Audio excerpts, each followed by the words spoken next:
Greetings, adventurers, and well-met Master of Dungeons here on the Master of Dungeons Twitch channel, twitch.tv/the Master of Dungeons. It is Wednesday night, time for some Tavern Talks with Shifty, Boar.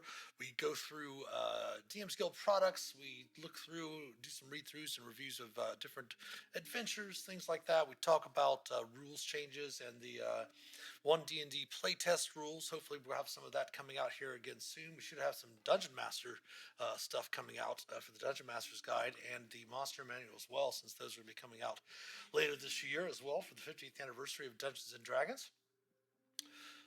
And of course, we have been the past a couple of weeks ago. We were preparing for Gary Con, and one of the things we were doing was going through the new Dreams of the Red Wizard storyline, the Obscure Devotion storyline, of which I am the story architect. I'm one of the co-story leads with Cassandra McDonald. She is an excellent author as well. I plotted the story, set her basically the rough plots of each part of the adventure. She went through, tweaked some of them a little bit, put them into author outlines, sent them out to the authors. The authors would finish up their draft, send them back to her. I did not read any of the drafts afterwards. I left that in her hands to fix any inconsistencies or anything like that, because I did not want to be too critical of the authors and their creativity. So I am reading them for the first time once they go up in the DM's Guild. We first started off, once they go up in the DM's Guild, I should say, that's when I take a look at them, go through and read them. Obviously, there's too late to change really much of anything, but I really don't want to change anything because I already had the plot in my mind about what was going to happen. And it's really interesting to find out, to see, kind of like that game of telephone, to see what transpired, how it passed over to the author, how they used their creativity to create the adventure. So what we're doing is basically checking them out online for the first time. Two of them, I'm going to have a rough idea of what they're like. Well, actually, I should say four of them. Two of them I actually had read to run them at Winter Fantasy back in February, which was 07 and 08. I obviously know what happens in the third epic, as I helped Cassandra and I both wrote the third epic, and I know what happens in the ultimate adventure, the final adventure, the final tier 4 epic, because myself and Andrew Kesey wrote that adventure. So the first one, we're going through prepping for Gary Con. Unfortunately, COVID derailed us from going to Gary Con, but we had reviewed Something in a Way, which is the first adventure in the series. Again, these are D&D supplements that you can get on the DM's Guild. They are Adventurers League adventures, but you do not have to play Adventurers League to play them. If you want to run them as homebrew adventures as well, you can totally do so. Again, as we mentioned when we start talking about these different adventures, they do start at level 5 at tier 2.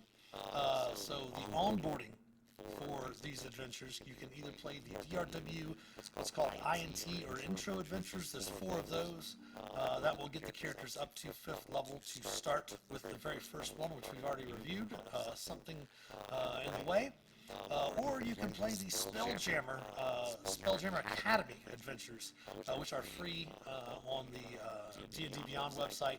There are 4 adventures there that lead the characters through kind of an introduction to spelljamming and all of that, all that stuff, and that will get them up to 5th level, which can allow them to start the adventures here as well. You can play them all in order, from Something in the Way all the way through, including the epics, all the way to the end. Playing Battle at Fameout, your character will get from 5th level all the way to 20th level in this storyline. So we've already reviewed Something in the Way and read through that. The following night we had read through Something Wicked as well. And tonight we're going to start with Something on the Move, which is DRW OD03, which is the third adventure. And the first 3 adventures kind of make up a little bit of a trilogy that were intended to be an homage to what the original idea plot line was, for just a brief outline, was from the Adventures League admins.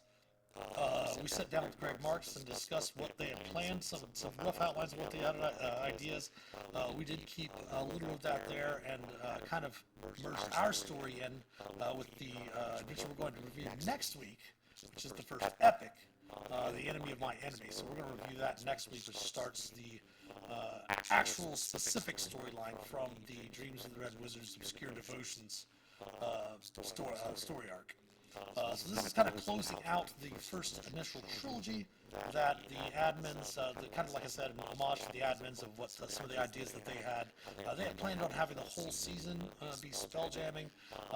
We had thought about that, and we had heard from player feedback and stuff prior to actually finding that information out.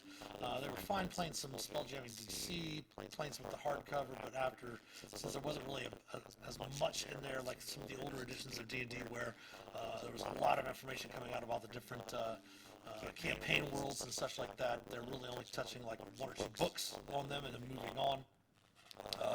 So we decided to go ahead and do a little bit of stuff. If you watch the first two read-throughs of Something in the Way and Something Wicked, the characters are going up to Iskirthos, which is a small rogue planetoid in the Tears of Saloon, which they rode up on spelljamming ships, and then we're going to, after this, I believe this will take them back down to the surface of Toril and begin their terrestrial adventure. Alright, so let's get into it. This is our first stream back at 8 p.m. Eastern, or 7 p.m. Eastern time, since we did move all of our afternoon streams through the week to the evening time Eastern time. So it's our first evening at 7 p.m. Eastern. Next week, of course, will be at 7 p.m. Eastern for Tavern Talks. Tomorrow and Friday, we have our Dungeon Dog streams at 8 p.m. Alright, here we go. DMG DRW OD3, Something on the Move. There was a little bit of a mess up. This is actually supposed to be Obscured Devotions Adventure storyline, but somewhere along the way, either our admins or people working on the editing or layouts messed the D, so it was supposed to be Obscured Devotions, but Obscured Devotions still works just fine. But at last we left off in Something Wicked. The characters had made their way through the necropolis that was Old Iskirthos to the center of the thing, with the gates to get into the area where they're looking for these Qualith Psi crystals. So the little snippet for this one, deep beneath the ruins of an ancient necropolis on an alien planetoid, intrepid adventurers closing on the Red Wizards. Can they navigate the dead-haunted sanctum of the necromancers of Old Iskirthos and find the Psi crystal before it falls into their foes' hands? Part 3 of the Obscure Devotions Adventure series. From the previous story arc, if you had followed the Eternal Ambitions story arc, basically there was some remnants of Abir. When Abir and Toril were Abir Toril before they were sundered. After the second sundering, parts of Abir remained behind. Up in the frozen north of Icewind Dale, there was an old settlement that was called Zorventroth that was ruled basically from that area of Dragonborn, basically, that practiced magic that delved into the far realms. Spoilers ahead. It was Sastan was looking for this far realm energy and creating these far realm batteries to try to find magic outside of the weave. The old Iskirthos, and Iskirthos itself actually is from Abir as well. It was left behind after the first sundering, which is one of the reasons I'm not sure if that translated over to the adventures, but Old Iskirthos has been in the Tears of Saloon, kind of hidden away since the first sundering. And still remained behind after the second sundering, and after the second sundering, that's when it became more visible. And that was the reasoning by people were asking, why isn't it populated, all stuff like that, so that kind of explains some of that. Of course, it's a 4-hour adventure for 50 to 10th level characters, optimized for AP for average party level of 8. Now, this one was written by Jessica McIntyre. Of course, we do have Ashley Lawson and Rich Luskflair doing all of our editing and layouts, just like the previous Dreams of the Red Wizards storylines.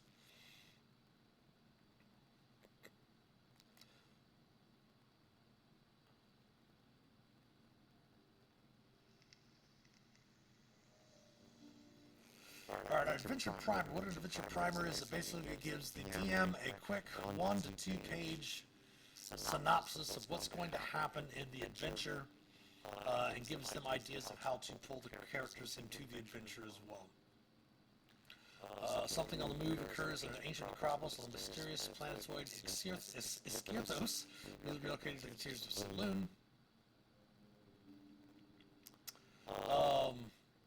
The background, after discovering the new star in the sky is the rogue planetoid Iskirthos, the party embarked with the assistance of the Spelljammer Academy on a journey to explore this world. There, they discovered a teeming spaceport, Utopia Station, and learned of a red wizard's plot to take control of a flawless psi crystal hidden in the necropolis of old Iskirthos. With the assistance of Janvald Lanu, the characters traveled far from Utopia Station, and after confronting a great many hazards, tests, and twists, reached the gates of an ancient necropolis under old Iskirthos, where they encountered Thraxus, an undead draconic guardian of the inner sanctum. As the adventure begins, the parties are recovering from this encounter.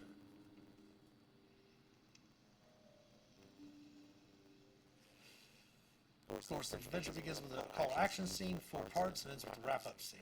The adventure takes approximately 4 hours to play. And we definitely, I did, when I was mapping out the plot, stories, and stuff, tried to take what I was putting in each one of those sections and tried to give a time there for the author, so that way the author kind of had an idea of what each section would entail. So call to action descent, 15 minutes. Scorn Never Hate approaches the characters with an offer of aid, and together they descend into the heart of Old Iskirthos. The characters met Scorn Never Hate in the previous adventure, where she had kind of warned them as they were being watched and such. Part 1, Untouched by Time. The party finds a red wizard's trail and tracks them deeper into the tunnels below Old Iskirthos. Story Objective A. Part 2, Inner Sanctum, 60 minutes. The characters must learn how to follow the red wizards from the Sanctum's undead caretakers. Interesting. Part 3, Dark Alchemies. In the laboratories of the High Mages, the characters face off with the red wizards and must emerge victorious before returning to Utopia Station. In a race to the stars, the Thans are fleeing Iskirthos. The characters must put a stop to their escape and rendezvous with Karsfastnathok, the Redeemer. This is the story objective D, and then the wrap-up, Streak Across the Sky. The characters return to Spelljammer Academy on Toril and receive an urgent word that they are needed in Soothsayer. Something on the Move falls directly from BMG DRW ODO to Something Wicked. Following hooks provide ways to involve the new characters in this adventure. I'm going to be oohing and eyeing at some of the artwork as well, because I haven't had a chance to look through what Rich has done putting the formatting in. Looks like a job for a cleric. Clerics and characters who have anti-undead abilities possess a key skill set for navigating an alien necropolis. Or from another world, parts and performers seek artistic inspiration from mysterious ancient lore. Excellent. Student of the occult, scholarly characters have seized the opportunity to deepen their magical knowledge by exploring the secrets of the High Mages. Very cool adventure hooks. And obviously, warrior characters, they've got to be there to protect all of the squishies, so that definitely is a reason for the warriors to be there as well. Really nice spacescape for that art there. I like the floating in realm space or crystal sphere settlement, and then all the... Is that underwater? Or are those just... No, those are probably just like the space whales and stuff. Okay. I do like the little backdrops on the credits thing too.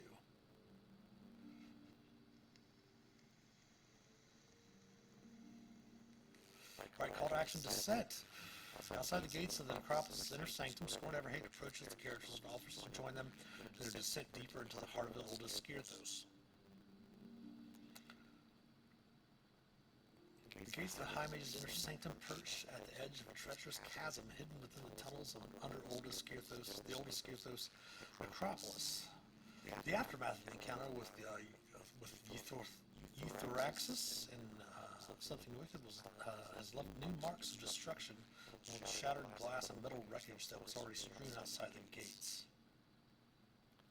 An offer of aid. The adventure begins with Nain Graddock, or Nain, as the characters catch their breath after the battle. The Guardian of the Inner with the Guardian of the Inner Sanctum. The characters prepare to move on. Draw one emerges from shadows and greets the party. She introduces herself with scorn, ever hate, and informs the characters that their mutual acquaintance, Jan Vald Lanu, sent her to assist him in their quest. Scorn has indeed been sent by Jan to aid the party. And the messenger recovered the side crystal. Characters who succeed on a Wisdom Perception check DC 15 recognize Scorn as the drunk woman who warned them about the thugs back in Utopia Station. Otherwise, Scorn reveals this and candidly shares that she too is concerned about the Red Wizard's presence on Esquirtos. Asked for proof that Jan Vald sent her, Scorn produces a note that backs up her claim. Named Graddock confirms the handwriting is Jan Vald's. The party can choose whether to let Scorn join or not. Her offer is genuine. Despite Scorn's Centauran allegiances, she shares the party's objective to disrupt the Red Wizard's plans and can be a fine ally.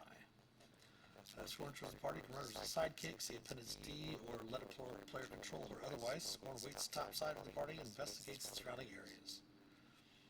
The matter of Scorn resolved, I almost just say Nain from now on. Casting an eerie eye towards the silent black gates confirms this is the right place and wishes the characters luck in exploring this part of the necropolis, as he has never dared enter himself. Regardless of what happens with Scorn, Nain then leads the party to report back to Jan Vald at Utopia Station. Very nice.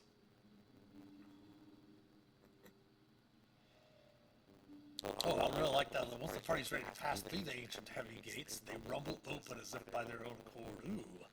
Beyond a spiral staircase leads deeper into the black earth of Old Esquirtos. Proceed to part 1. Now it goes through and gives you a description of Nain Graddock. Tells you a little about them. And then gives you a little bit of information about Scorn as well.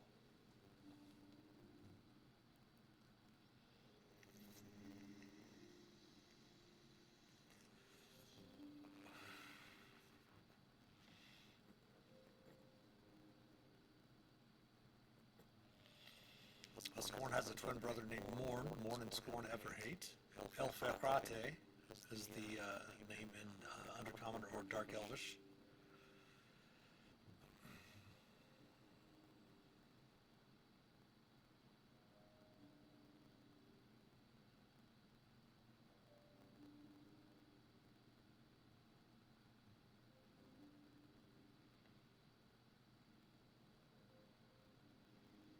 Alright, so that was the call to action. It takes about 15 minutes to kind of role play through the whole situation, descriptions and such like that. Untouched by time? Question mark. Interesting. Characters explore the inner sanctum's reception area, confirm that the Red Wizards are still ahead of them, and find a way to follow the Wizard's trail.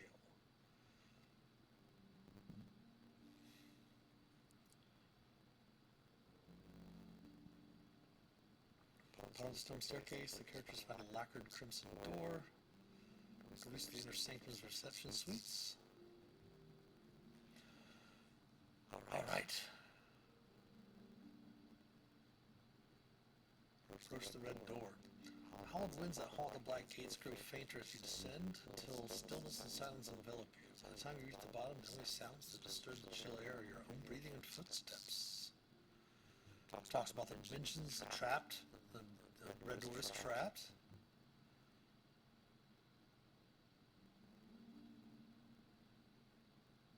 Crackle a small fire in the room beyond. This thing is mirror face that reflects creatures as if they were skeletons. Their attire is unaffected. The mortal characters and constructs appear as normal.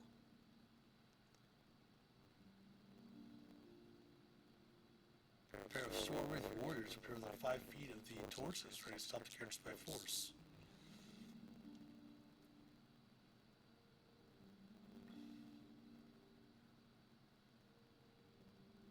Okay.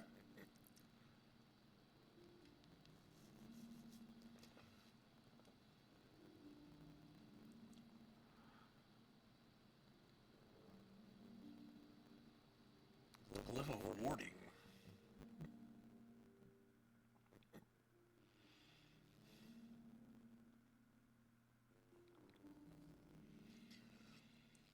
Obviously, the Or being trapped in the glyph of warding, pretty much the only way to bypass that would be to have a character use Dispel Magic at 3rd level. Glyph of Warding is a 3rd level spell. Um, the only thing that I would prefer in, especially in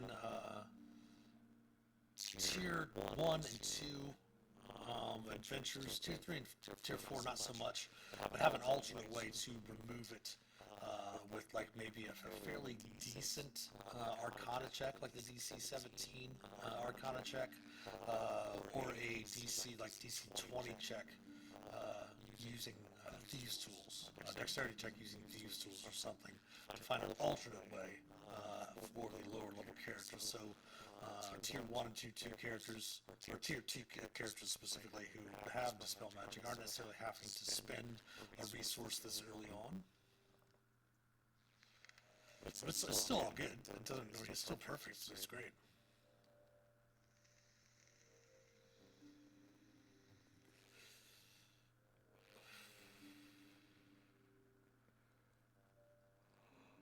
And the steps beyond that, tapestries, themes of life and death.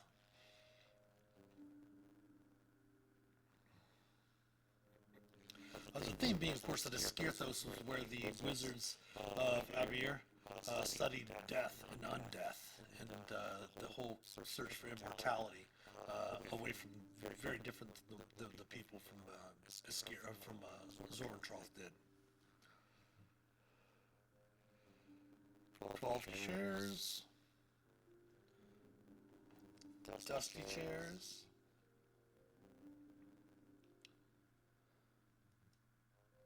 Dim light across the rest of the room.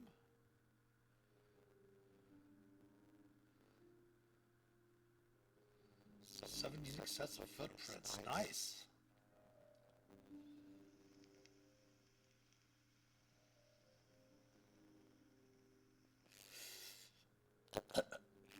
The southmost part of the table is a small blue sovereign bottle with a note attached that reads, "Drink me." The bottle's open and black pudding pours itself out. Nice.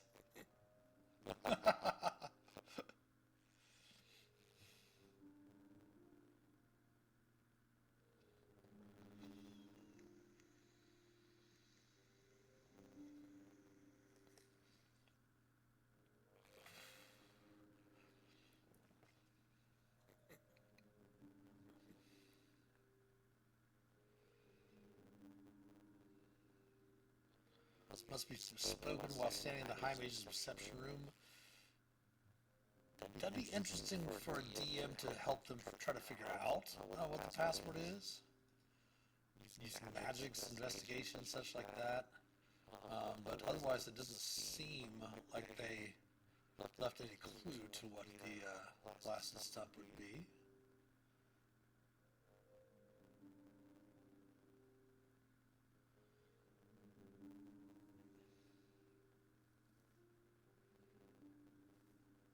Also behind each of the tapestries is a different area, okay.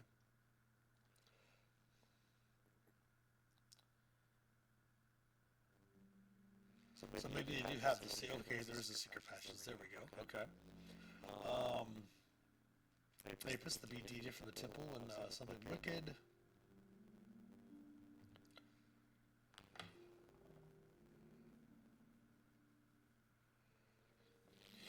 Rusty plumbing and odd cockroach. Nice. Divination tapestry, guest room.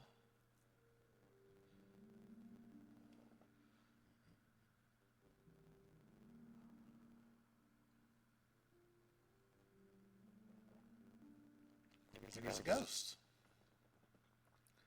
They're on the settle.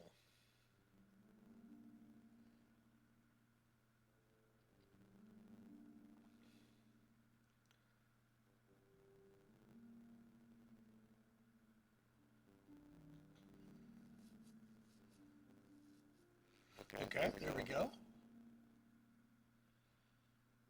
Filling the password for the secret passage, okay.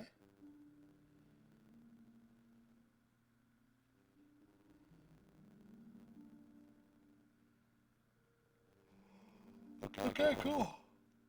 I spoke a little too soon.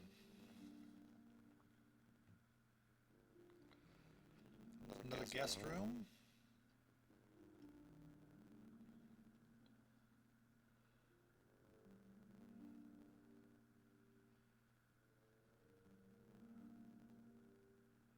Little sheets, a pair of slippers on the floor, little trout bags, bed on the bed.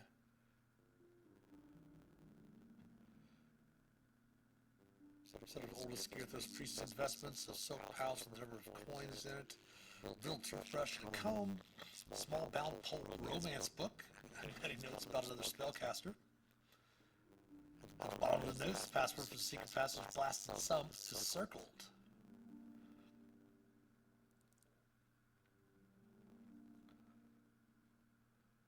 Potion of greater healing, and the silk pouch containing ancient coins worth 800 gold. Nice. Drew behind the tapestry is caved in for the tapestry of raising undead. Cannot be explored.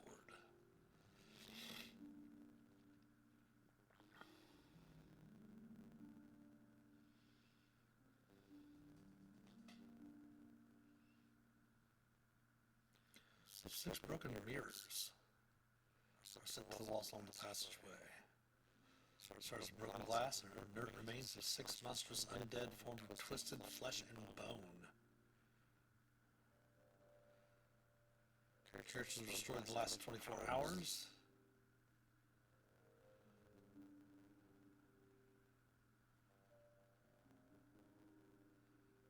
Another trap. The wizards have left another glyph of warding on the floor, 5 feet.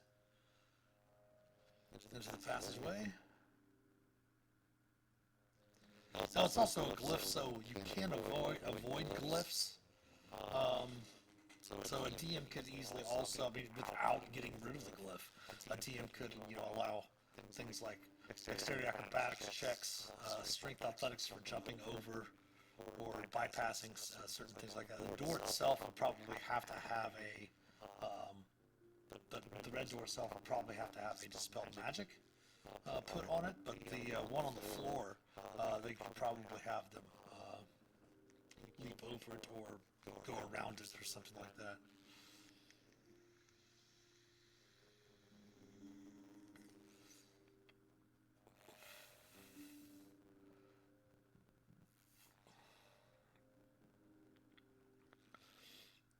Alright, that was part 1. That was pretty cool. That should be a nice 45 minutes. Part 2, Inner Sanctum. Hey, Nerdy Sakura. You got your D&D character's name, your tiefling, I believe? Is that what we're talking about?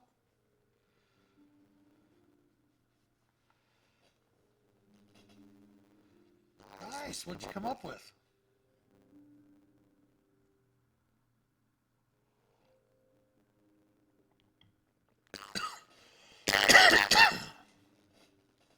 Naki Whispers.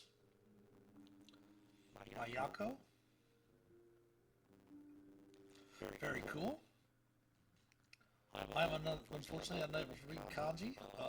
One of our followers here in the channel, Das Chalupa actually taught English over in Japan for like 6 or 7 years. He's fairly fluent with Japanese.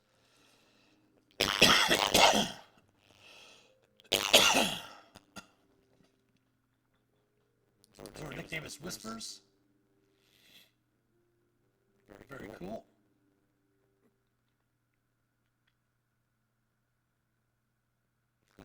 Nice.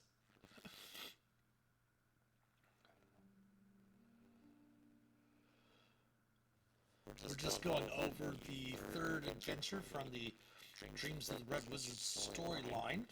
The new one, the Obscure Devotion storyline, of which I was the story architect. I have not had a chance to read what the authors wrote. I've been waiting until they come out on the DM's Guild to kind of read through them. I will note, when we do get next week, we're going to do Enemy of My Enemy, which is actually out on the DM's Guild right now as well. And the following week, which is April 17th, we're going to go through We're All in This Together. That one actually will release the following day, on Thursday, April 18th, is when We're All in This Together will release on the DM's Guild as well. This is the 4th normal adventure, that's non-epic adventure, I should say.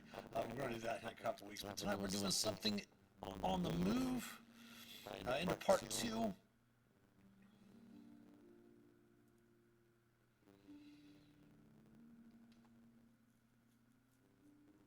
Her eye color, her eyes, like her irises are pink. Interesting.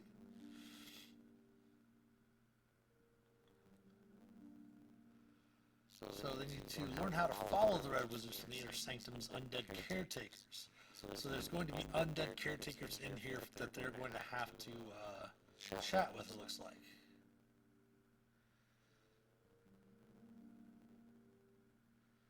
Part of the translation, characters obtain the Skirthos Common Dictionary, British edition, and the Something Wicked. They can read the oldest Skirthos inscriptions in the Sanctum without magical aid or the caretaker's intervention. Interesting.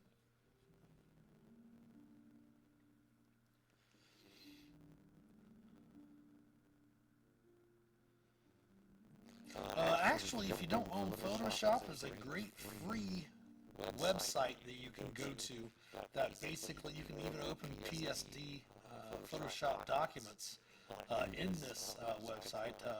I think its name's Photopia, but a lot of people call it Photopea. If you go to Photopea, PHOTOPEA.com, you can edit things just as if you had Photoshop.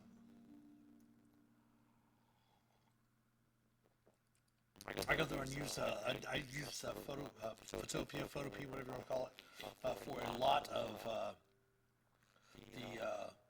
the logos that we have for our Twitch streams, a lot of the graphics, titles, words, all that stuff like that, the text and stuff for a lot of the Twitch overlays, and also for adventures that I've written as well. Inner Sanctum locations. Map 2. The undead caretakers are sour mood. The Red Wizards have left the chamber in a state of disarray.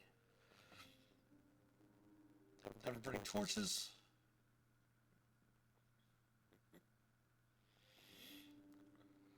One of the things that I also like to do as well, instead of actually having ever burning torches in the thing, obviously you can say that the caretakers are not going to, like the DM can always say that they're not able to, take the torches out of the sconces or something like that. I always like to use like braziers or things where the ever-burning light is lit up, but it's not something the characters can take.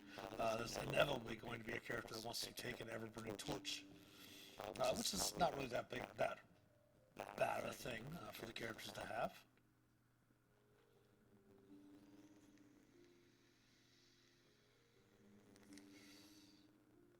Outer ring is also wearing. Nice.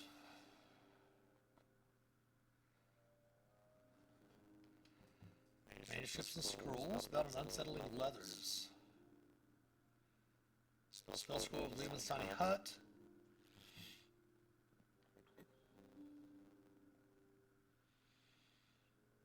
Oh, if they help shelter manuscripts and stuff like that, that's really cool. See, I love when adventurers reward characters for doing something helpful.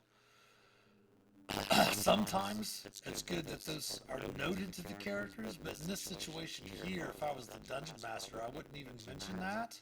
I would mention, of course, that the things are scattered around the area, and that they can see where the dusty shells have been disturbed. I generally don't like to inform the characters of getting a reward for performing specific actions, because in a way that takes away player agency for the player to determine if their character would do something like that. Generally, if a player finds out that the character will get rewarded for doing a certain action, it will change. The player will usually have the character perform that certain action. That does, in a way, still take away a player's agency to play their character, because if they don't know that reward is there, they can role play their character. Most characters would be like, oh yeah, well, I'm going to help them pick them up, because they're most of the time they're heroes. But if you have some characters that just want to try to rush through, so they're going to miss a few things. throughout the adventure. So this is really awesome. You did have a bunch of titles, which is really nice. Meditations on putrescence. A feast for incorporeal foodies. Astral lovers, ethereal friends.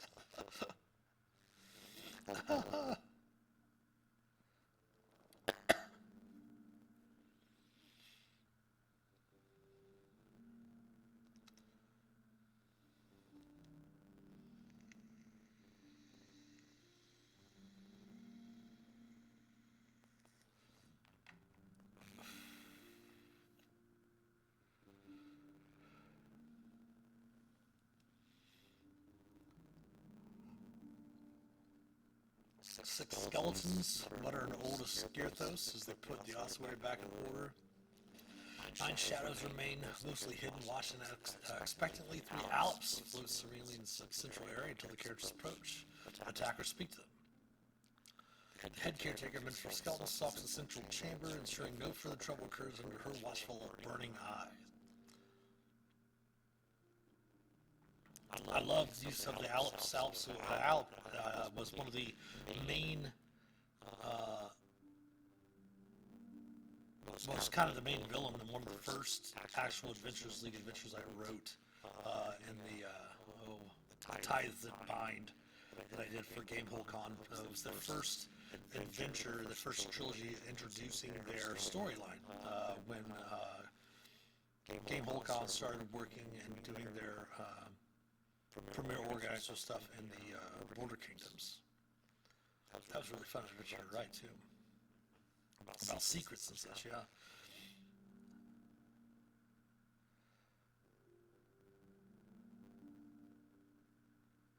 Oh, yeah, okay, that's pretty cool. Oh, the artwork. Oh my goodness. That's the cover artwork too. Tiefling with blue skin. There's some gold eyes? Maybe on a tiefling? Sakura?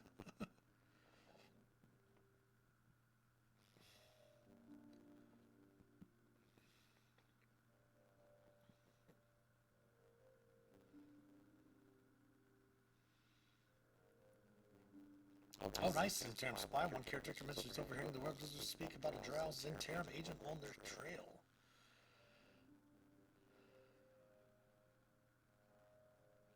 Since the events of the Solar Trolls and Interim have increased their spy presence in the day and have been sharing information with the Maelstrom and the Harpers. Interim spies found out about the Rogue Wizards' operations on Skirthos and Squirm sent to investigate. This is the party as a show of good faith. Return to the hero, okay?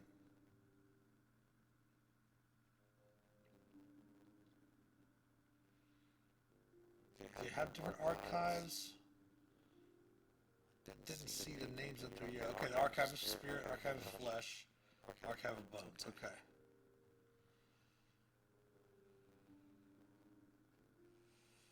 Treasures. Small scroll of Leave Tiny Hut waits to be reshelled in the Archives of Flesh. And then it suggests the pillars for the encounter. Combat, Exploration, Social.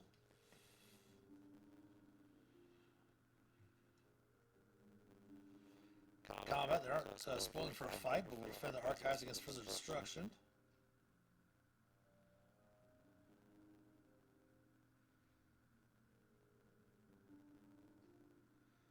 Just go through 3 rounds of combat.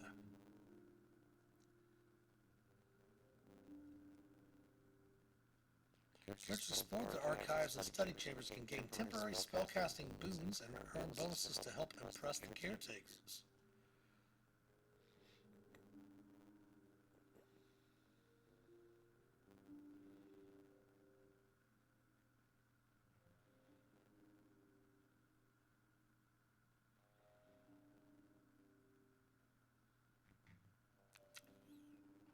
Nice.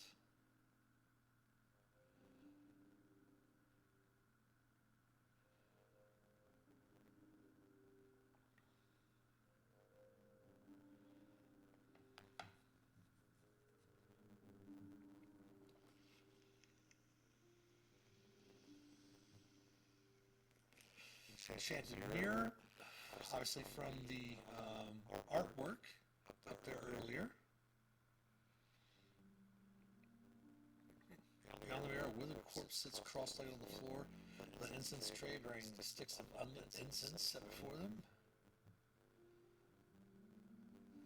Okay. Can cast Speak with Dead once before the end of the adventure, requiring no spell components. Charisma is the spell casting ability for the spell.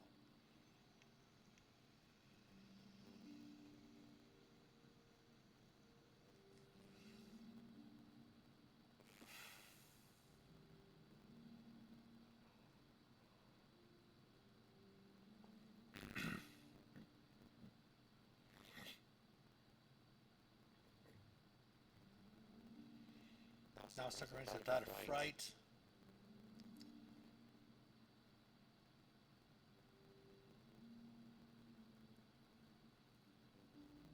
Those tell the characters the proper etiquette is to mend the mirror behind them when they leave.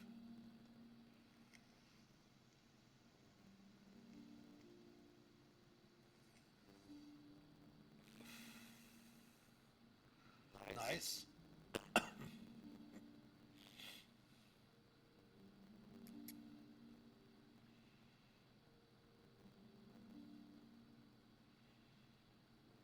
Chamber of Unholy Vitality.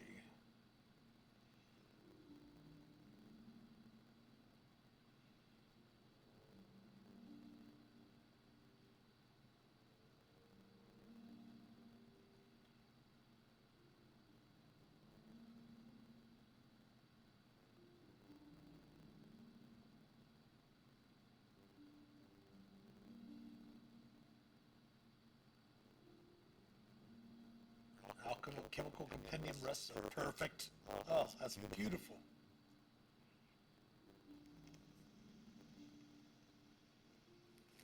I love the placement of the magic items in this as well. They're just awesome, especially the potion that opens when you open another potion, the vial where you open it, a black pudding comes out. That's just freaking amazing.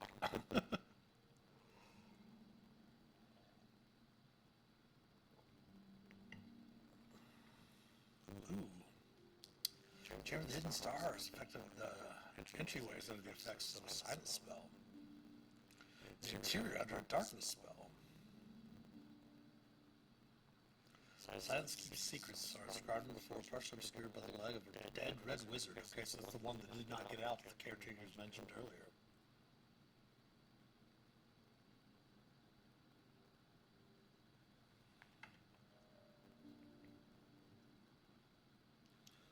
Undead eyeball encased in topaz.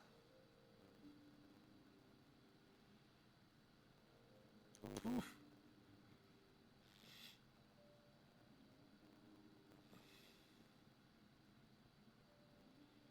Receives a vision of a strange ancient magic that blends necromancy with an alien power source.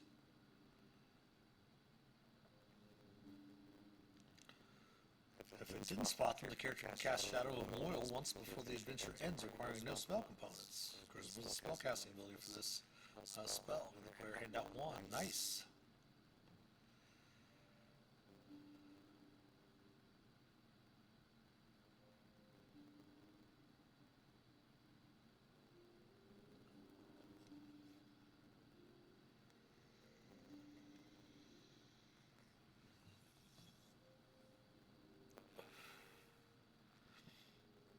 Chamber of the Vile Bargain.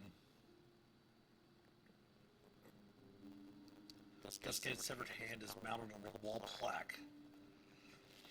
A red spotlight over the top of the hand. Characters shake hands with the withered hand must succeed. And you know some player is going to be up and go step up just to try to be funny and say, "Oh, shake its hand." Okay, well, give me a wisdom saving throw. Cast Vampire Touch once before the end of the adventure, requiring no verbal components.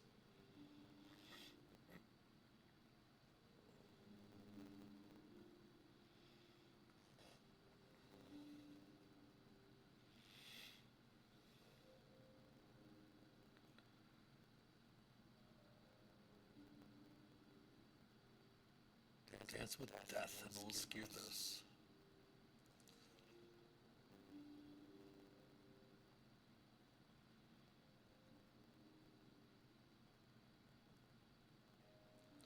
character with the highest can cast Dance Macabre once before the end of this adventure, requiring no verbal components.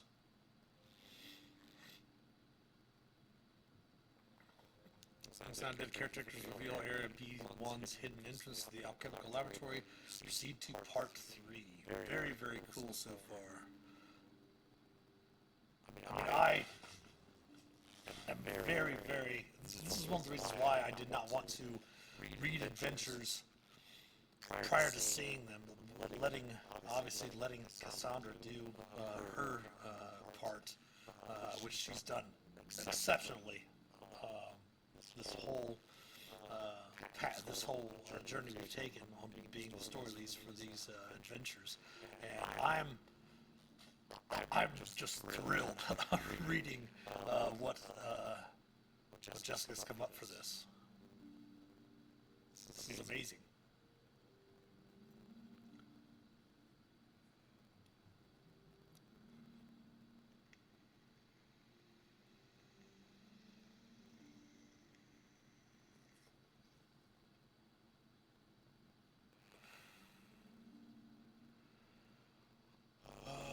Dark Alchemy, so we'll go ahead.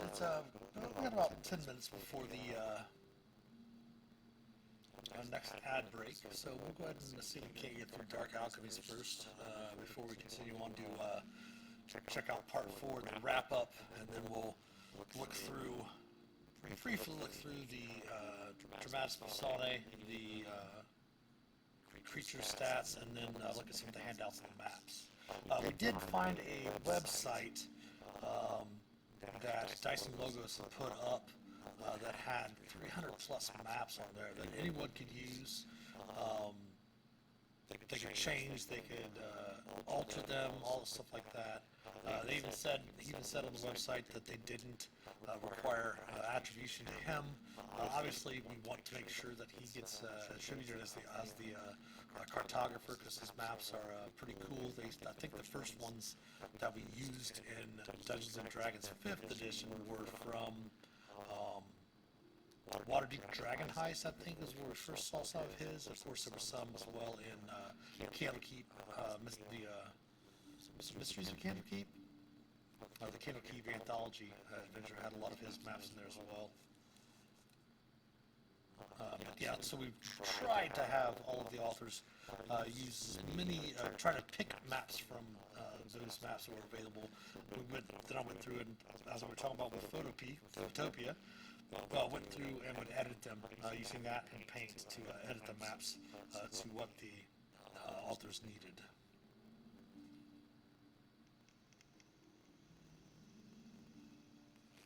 Face off with the Red Wizards in the laboratory of Inner Sanctum before returning to Utopia Station. Oh wow, that's a fetid subterranean lake, sorry. I get used to running these later streams. Long ago it was used for esoteric bioalchemical experiments. Ooh, some of which remain preserved here. The Red Wizards plan to use the experiments to waylay the characters. That is freaking awesome.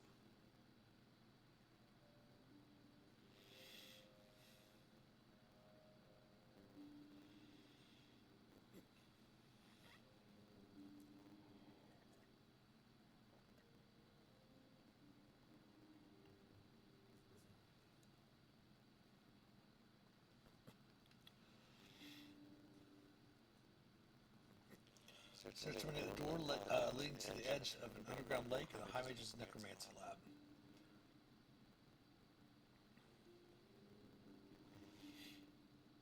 The door is locked to be picked, forced open. Strongboard's 3 foot deep, sharply dropping off to 100 feet deep, where the lake opens up in the underground cavern to the west. Pars's submerged path leads north from the stairwell to an iron door recessed in the wall.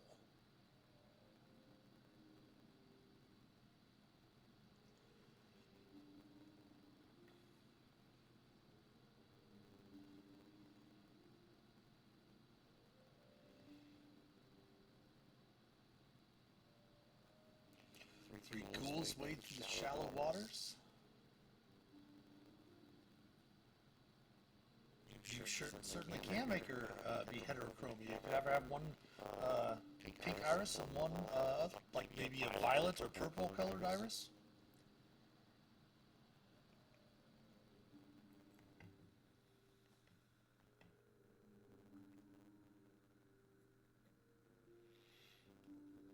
Oh.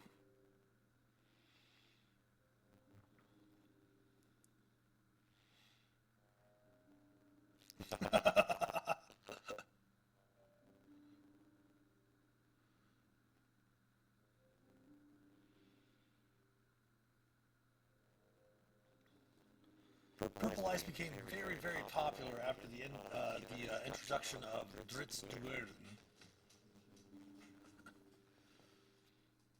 Then now we have the Hall of Unholy Curiosities. You find yourself in a Hall of Unholy Curiosities. Grotesque leathery trinkets hang from the ceiling like bundles of herbs such as dry. Arcane sigils pulse brutally along the walls, and half-formed unliving creatures suspended in tanks of viscous goo line the room's perimeter. In the center of the laboratory, a large glowing purple crystal hovers silently a few feet above the floor.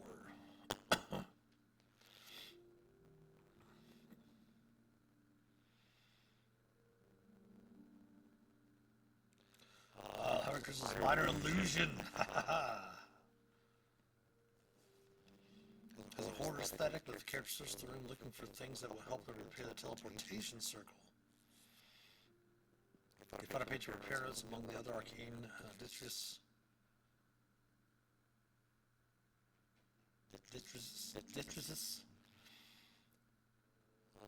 Successful investigation checks takes care of an hour.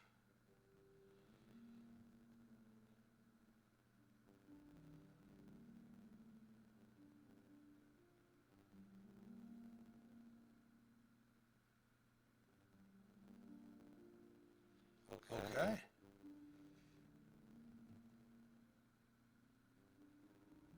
Boar the Enchanter.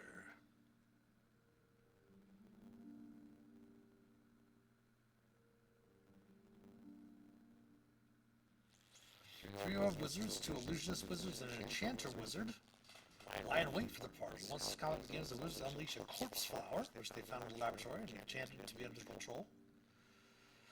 And Boar the Enchanter carries a clockwork amulet. That's a great set for the clockwork amulet as well. I wanted to make sure that most of the adventures had something, whether it be a common magic, because I went through, you could always replace a consumable with a common magic item, so I always wanted to have for there to be a useful common magic item for characters that did not have a specific magic item for their characters, for their character class from the adventure. We tried to go through each one of the adventures and do something that could be used by a lot of characters, or if there were specific ones in a certain adventure, there'd be specific ones in other adventures. The final adventure, the Battle of Thamount, actually is three separate adventures. Three separate adventure paths that the players can take depending on their story awards, and each one of those paths give out different, pardon me, magic items and different boons, epic boons as well. Of course, even though it does have three different paths, you can only play the adventure once as a character because of because of it being the Adventurers League.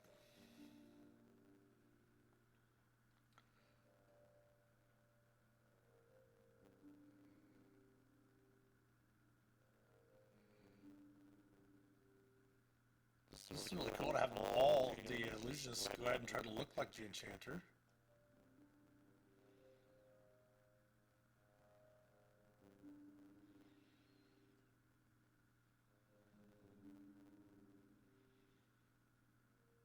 The second best.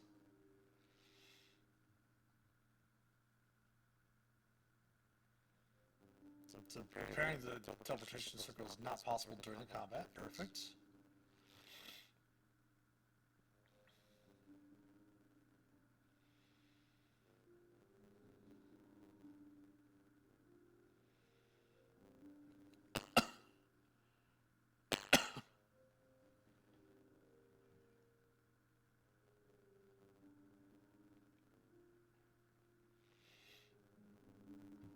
Okay, so it lets them know that they're already heading back with the Psi Crystal. Of course, the players will eventually be able to catch them, but the wizards will present it as a hopeless scenario. Betting on between one purple eye, one blue eye, one purple eye, one red eye, one purple, one gray. Scorn, our drow assassin in this, she does have red irises. And we have the dissection room. We're going to stop here at the dissection room. We're almost, well, actually, we've got, well, we do have some ad break coming in here in about 30 minutes to 30 seconds, 30 seconds to a minute, I should say. So let's go ahead and take a small break. We'll come back here and finish up with the last two rooms in part 3 here, and then we'll go ahead and head over to part 4. So take a small break, stretch your legs, grab a beverage, use the restroom, grab some snacks, and we'll be back on the other side shortly, maybe a minute or two on the other side of the ad break. So please stick around. We will be right back.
Alright, we are back here on the other side of the ad break. Thanks for sticking around. Going through DRW OD03 something on the move. So far the adventure is amazing. As I mentioned earlier, I was the story architect for the plot for the Obscure Devotion storyline, along with my co-story lead Cassandra McDonald. She wrote the first adventure, and then she and I also wrote the third epic. If you're not sure what an epic is, basically an epic is a multi-table adventure, which we're going to be going over one next week on Tavern Talks with Shifty Boar. We're going to be going over the enemy of my enemy, which is a tier 1 and tier 2 epic adventure. Basically what an epic is that it's a multi-table event where you can sit, sometimes you'll have like 10, 15, maybe even 20 tables. Everyone's playing the same adventure. There are interactive elements that will interact from table to table. There will be things where you can aid other tables with boons. Sometimes there might even be situations where you have shared spellcasting, where a player you can call for aid, and a player from another table can get up and come over using what characters' resources they have remaining for the adventure, and like cast healing spells or help with maybe casting a fireball on a table that may be low on magic or something, and then return back to their table as it represents kind of fighting on massive battlefields and such. But we're going to review our first epic from the Dreams of the Red Wizard's Obscure Devotion storyline, written by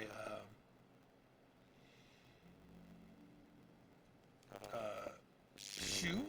Shu Tan is actually the new project lead for the new, I think it's Kindred Desires. Perhaps I might be incorrect about the arc name. Like last arc was Terminal Ambitions, this is Obscure Devotions. I think the next one, it might be Kindred Spirits, maybe. But she is project lead for the next arc of the Dreams of the Red Wizards. But she and Krishna Simons wrote this first epic for us, and did an awesome job on that. But we're going to be reviewing that next week. We're going to go ahead and finish up here with our third adventure, which is a Tier 2 adventure, levels 5 through 10. We just finished fighting the 3 red wizards of the corpse flower that were left behind to hinder the characters. They'll move into a dissection room, have a chance to check that out. There's also another secret passage, binding agent that they need to, if they want to fix the teleportation circle. And the teleportation circle itself. The teleportation circle is linked to an abandoned tower in Utopia Station. The circle has been sabotaged, probably most likely by the Red Wizards.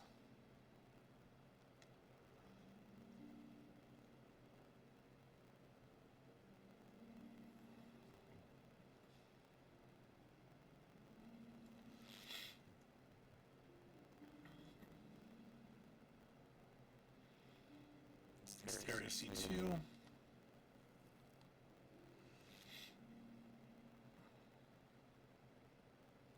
This party uses teleportation circle in area C4, where it takes the long road back to Utopia Station, proceed to part 4. The race to the stars. Characters will return to Utopia Station, arriving to a commotion at the Spelljammer port. The Red Wizards are in the middle of stealing a spelljamming vessel.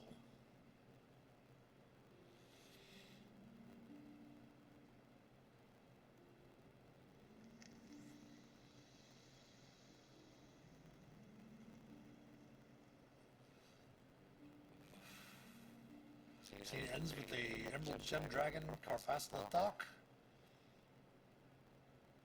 The Redeemer. That is a character that was not named, but it was shown at the end, the very end of the Eternal Ambitions story of DRW 20, the Death Sass Tam. The Emerald Green Dragon appeared, but flew off, didn't really have anything to do with anything there. So I kind of created Carvasla Thok, the Redeemer, as a um, kind of almost an observer from Abir, knowing that these quality crystals, which aren't from Abir or from Toril, actually they're from the astral plane, um, might be too powerful, and they're just basically kind of observing if the heroes of Faerun and Toril are powerful enough to basically recover them and bring them all to Carvasnathog.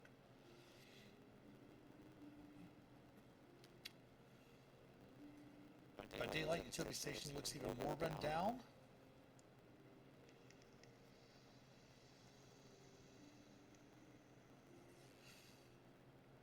As en route to the party's location, it brings forth information about the Thane's goals. Okay, spells remember docks.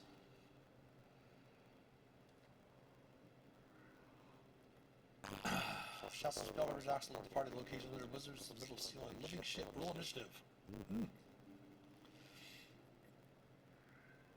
If characters use the old Skirthos teleportation circle, they arrive at the top of the historic tower. Descending the tower stairs takes 120 feet of movement. If characters return by other means, they begin the scene of the tower's base. The vessel where wizards are stealing is 150 feet away from the base of the tower. The character's ship, the Lunar Courtier, is 90 feet away from the base of the tower. Starting with the rounds, the characters are on the docks, have one player roll on the alacrity table. Results apply to the entire party and represents how deftly or not the characters traverse the docks. Oh, very cool twist and turn on a chase scene. It's not a standard chase scene that you have from the DMG, which I believe it was after season 7. It just seemed, which would have been starting with season 7, DDL season 7, which was Tomb of Annihilation. There were chases in almost every other adventure. I like the idea. I'm not a fan of chase scenes at all. I'd rather have a chase scene being narrated than actually have to go through round by round for chase scenes. But I do like that the results apply to the entire party for this. I like the idea of having a chase scene, but kind of an alternate chase scene.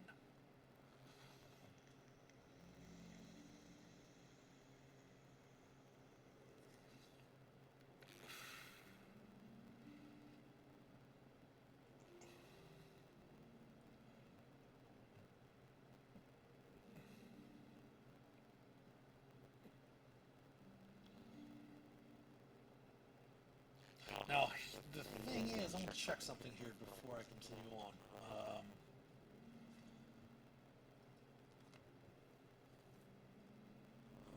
Let's go to sources.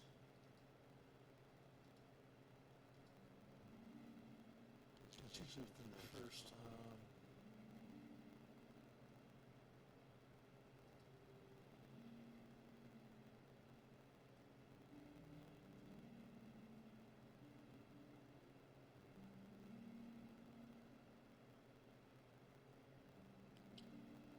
Even though it, see, this is where I would write in something. This is not a critique of saying this is badly written. This is very well, it's exceptionally well written. One thing that I might have done differently was because I like to use inspiration as a storytelling element. Characters can do lots of things to get inspiration back for their character, perhaps even for the whole party, from the scenes and actions they take during the adventure. Because this is specifically written for Adventurers League, you can only use inspiration or attack roll, saving throw, or ability check. Since this is just checking the result of the alacrity table, I would have actually mentioned something in there about if the players wish to use inspiration on their roll, they can. That way, every turn, if the players want to use their inspiration to where you end up getting to the point where they won't have inspiration, they'll have to do really cool things to get that inspiration back. So I might have just probably put in there if players wish to use their inspiration on the roll for the alacrity table, they can do so. But as it stands, as rules as written, they cannot use their inspiration on that check. I'm sure there's probably some DMs that would allow them to do it anyway, but there's no way I'll police them.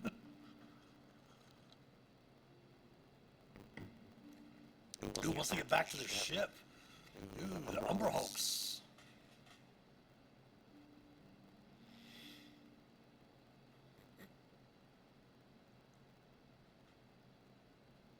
Last man standing cuts its losses and flees.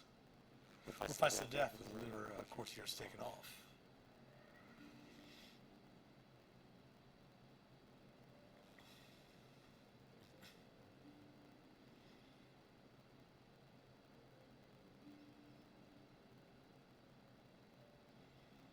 Alright, offers to take the helm.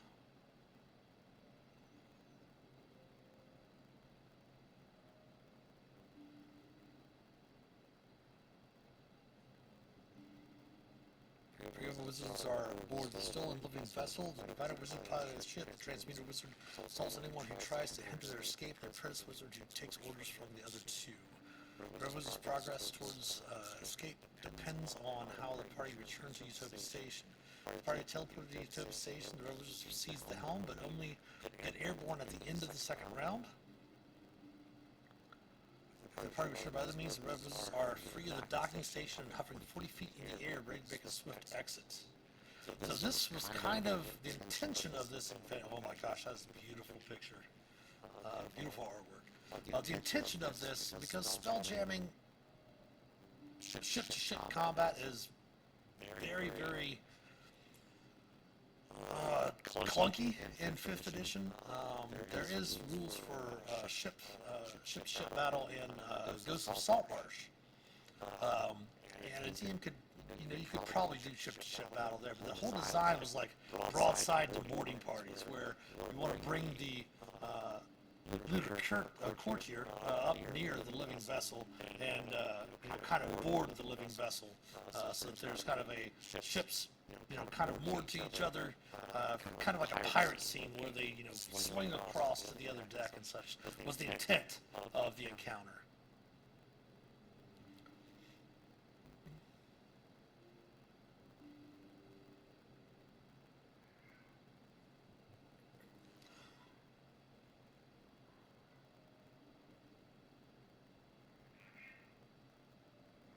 And the intent of this adventure also is that it's kind of we kind of talked about it as a Kobayashi Maru situation, where the players need to understand that they're not necessarily, their characters are not going, they are heroes, but they're going to pick themselves up, because the whole point of this Kobayashi Maru situation is that the Red Wizards, regardless of what happens, are going to escape with the Qualified Crystal. Because that plays a role in the epic, the next adventure, which is DRW ODO1, The Enemy of My Enemy.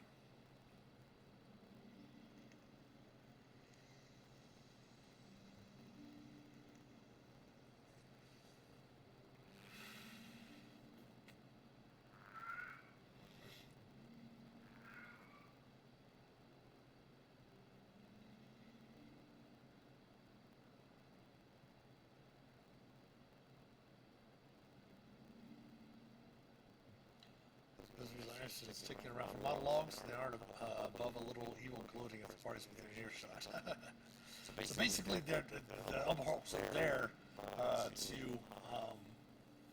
hinder the characters from getting their ship going, to allow the Red Wizards to flee. If the DM and the players do something to kind of get there, there should always be a situation where, like it says here, teleports back to tutorial and last ditch effort to complete that mission.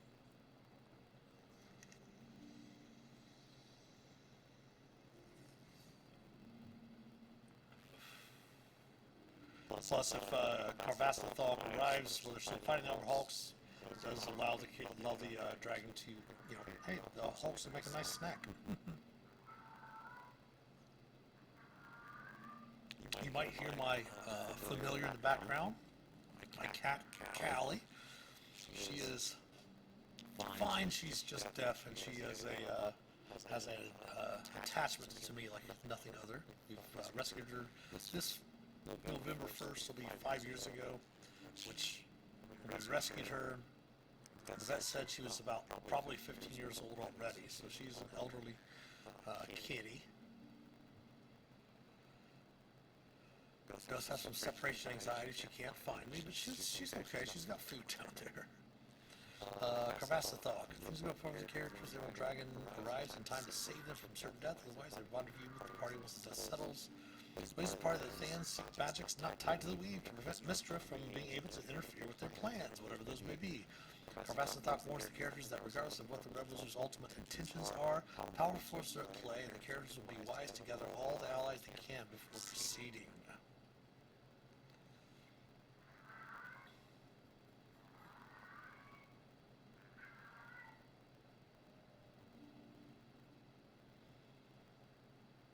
Now, this kind of the whole concept of respect is always given. Kind of comes from my philosophy, where respect is always given until it's lost, and trust is never given until it's earned. I'm not talking about the toxic masculinity, you better respect me type of thing. No, that's not respect. Respect. My grandfather always told me you have manners because you respect other people, not because you want them to respect you. But that's one of the reasons why respect is always given and put in there. All right, and then we have a wrap up. Streak across the sky. Back at the Spellchamber Academy, the characters report to Sereth. And releases a sitting stone to contact Mert upon hearing the news. Mert tells Sereth he may be connected to the information he's received, but there's no time to explain. The party must travel to Suzail immediately. Sereth wastes no time in rushing the party to the low steps of the academy, where a teleportation circle is prepared. Mage accompanies the group and performs a spell to activate the circle, but they are in too much of a hurry, and the characters experience the consequence of a rushed teleportation spell. They have a sense of being pulled in every direction before appearing at short distance from the shore in Suzail. So the shore simple enough. The only real loss is getting soaking wet and surely being none too pleased about the inconvenience, but the characters arrive just in time to witness the reason for all the a rush. A shape streaks across the sky and lands just east of Suzail. A meteorite has crashed down nearby, no doubt connected to the strange cosmic activity taking place around Toril. It's actually not nearby, it's just crashed down to the east, far to the east. But it's okay, it's just a small little thing that was misinterpreted in the storyline, but it is dealt with in the coming adventures as well. Alright, and that's the end of the adventure, so that brings the characters to the story award. There are rewards. Of course, the TMs get a reward for running the adventure according to the D&T Adventures League Service Awards documents, current documents. Players can gain a level. They can always decline a level if they don't wish to level up. It talks about the gold that's in each part. The players, the DM will add that up and divide it among the number of players there. And then found in the adventure is the alchemical compendium, the clockwork amulet, the potion of greater healing, and the spell scroll of Leben's tiny hut.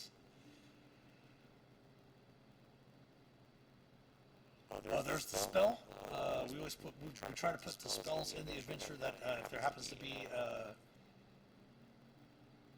like for example, to get these spells here that they can use to cast in that third part of the adventure, I believe. And it also gives them the stats of what those spells can do. It does have a handout for the spell jamming rules. The Lunar Courtier for part 4 is the Hammerhead ship.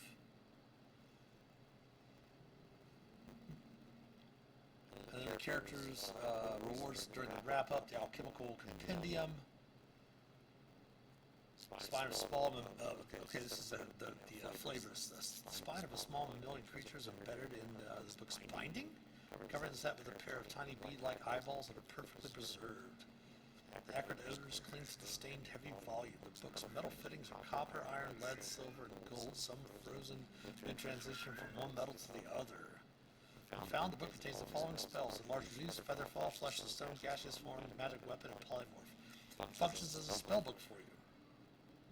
While you're holding the book, you can use it as spellcasting focus for your wizard's spells. The book has 3 charges. It contains 1d3 expended charges daily at dawn. You can use the charges in the following ways by holding it. Spend 1 minute studying the book. You can expend 1 charge to replace one of your prepared wizard spells with a different spell in the book. The new spell must be of the Transmutation School. As an action, you can touch a non-magic object that isn't being worn or carried and spend a number of charges to transfer the object to another object. For one charge, the object will be no larger than 1 foot on the side. You can spend additional charges to increase the maximum dimensions by 2 feet per charge. The new object must have a gold value equal to or less than the original. Clockwork Amulet basically allows you to forgo rolling at die 20 and act as if you rolled a 10, adding any bonuses to the roll. Alright. The maps to the Inner Sanctum, which is very, very nicely set up there. I love the background that Rich put on that. That is beautiful.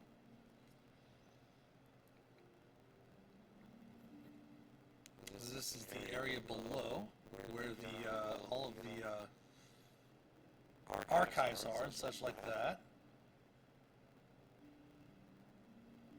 This is the area below where the underground lake is and such like that. And the Hammerhead ship, which is the Lunar Courtier. And we have our dramatic Sonic friends and foes. Talks about each of the NPCs that the characters will encounter in the adventure. And then we have all of our stat blocks for the monsters.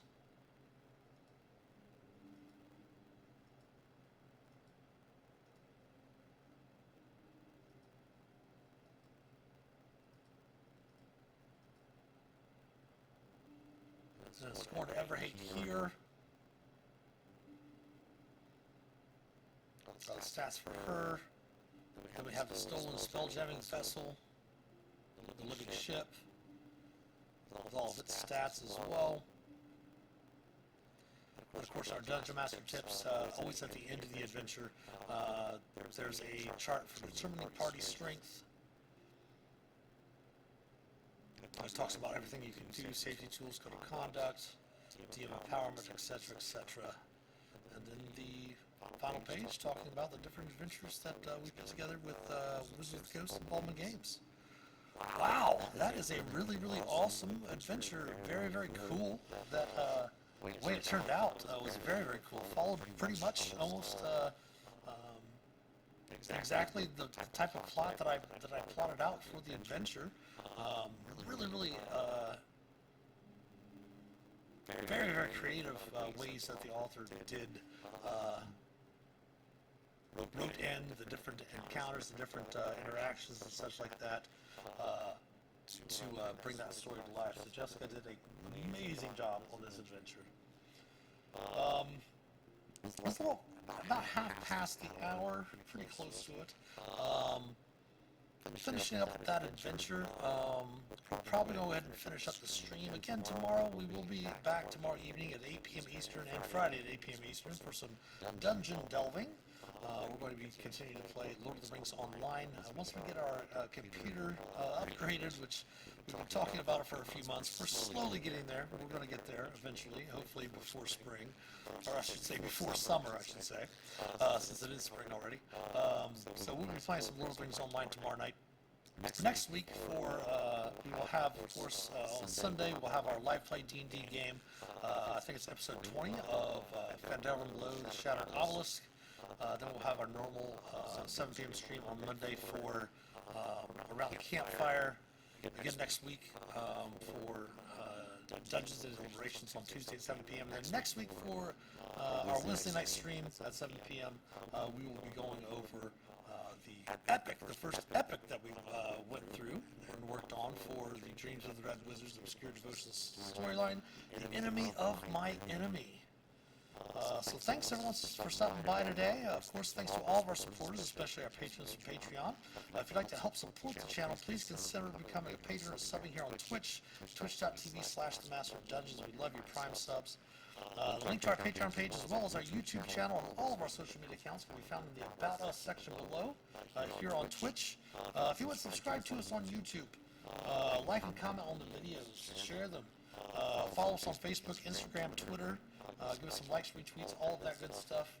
Um, Every sub, like, and share helps us immensely. You can also support the channel by clicking on the About Us section below and join the Master of Dungeons Community's Discord server, where you can help shape an accepting, caring, and inclusive D&D community. The merch store is also available. Anything you purchase from the merch store will definitely help support the channel.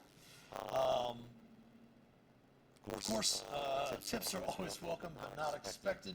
I am going to go ahead and put the link to our Something on the Move adventure. You can pick that up in the DM's Guild if you'd like to buy that in our Discord, in our Twitch chat here. So you can go check that out. That is up on the DM's Guild right now. Of course, thanks for watching. We will see you tomorrow at 8 p.m. Eastern Time for some dungeon delving. Have a great day tomorrow. Have a great rest of the evening and night. And hopefully we'll see you then. Take care. And as always, happy adventuring.